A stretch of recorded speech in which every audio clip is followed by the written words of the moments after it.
کہتے ہیں جی جو شخص حسد کرتا ہے نا وہ شخص کبھی بھی جو ہے نا کامیاب نہیں ہو.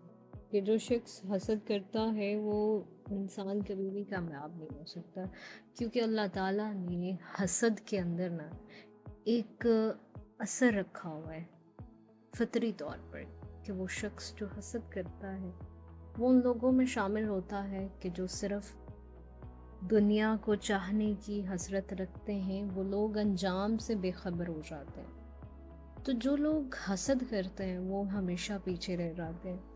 ان کو انجام کی نہ تو فکر ہوتی ہے نہ پتہ ہوتا ہے کہ انجام کیا ہے.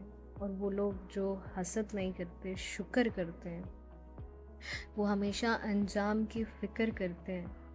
ان لوگوں کے لیے ہمیشہ کامیابیاں ہوتی ہیں. تو کوشش کریں کہ حسد کرنے والوں میں نہیں بلکہ فخر کرنے والے، شکر کرنے والے لوگوں میں شامل ہوں.